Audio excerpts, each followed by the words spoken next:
Hey everybody, this is Daryl from Resound Logic. I appreciate everybody's interest in the initial video for the development of this song, Worst of Me.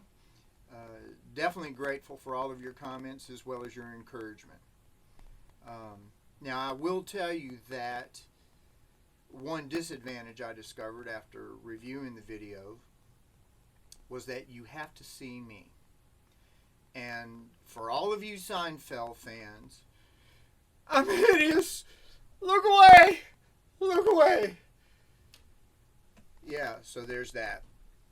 And it's certainly not my intention to impose my mug on you.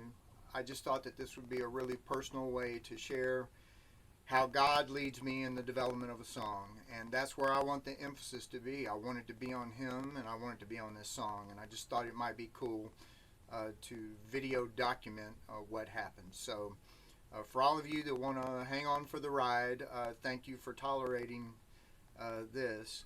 And let's just focus on this for right now. So getting back to the initial video, the last thing I left you with, I believe, is that we were going to discuss melody. Well, welcome to the reality of creative work.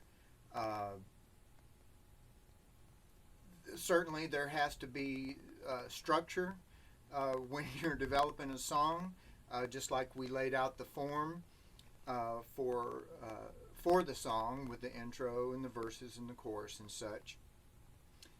But in addition to that structure, you also have to have serendipity. You have to follow the muse, and you have to go wherever it leads you. And in a lot of cases, I believe it's where he leads me. So this actually happened a couple of days ago, and it's a perfect example of serendipity, and divine serendipity, if you will.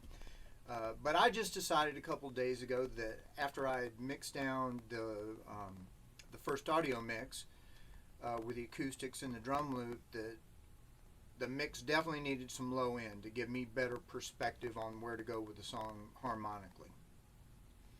So I decided that day, well, I'm going to lay down a bass track. So I grabbed my 4-string bass and I plugged it in, and for whatever reason it did not work.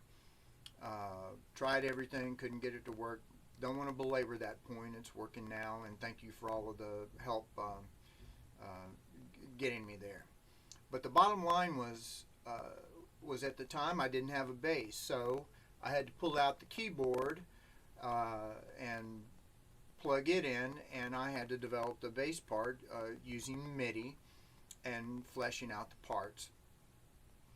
And so here's where the serendipity kicks in, is that as I developed the part over MIDI and as I listened to how the bass was working with the acoustic guitar, I discovered that I couldn't play that bass part on a 4-string bass. I was definitely going to need the lower register of a 5-string bass. So in that regard, it actually saved me time that I didn't have, that the 4-string didn't work at the time.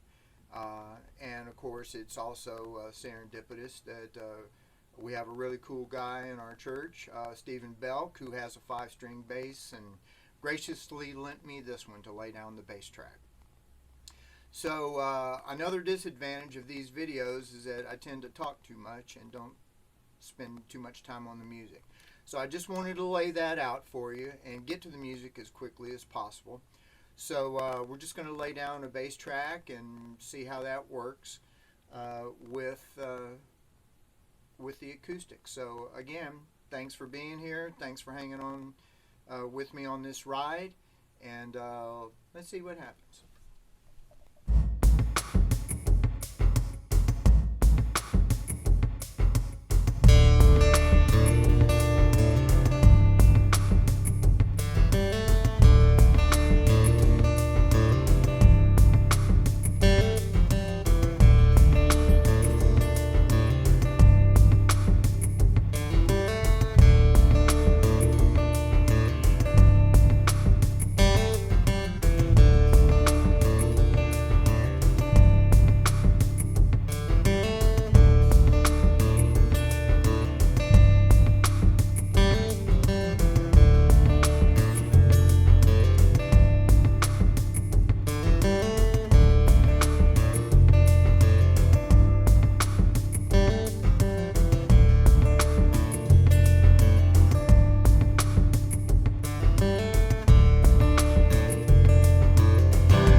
All right, that'll do it. We're not going to try the 4-string bass because, like I said, there's no way that I could tune the top string down low enough to hit that low C without just being completely flabby and falling off the bass. So we're going to stick with that. I'll do a quick mix down and put it out for y'all to check out. So again, thank you for your attention. Thank you for your encouragement. Please stay safe and protected, and God bless you all.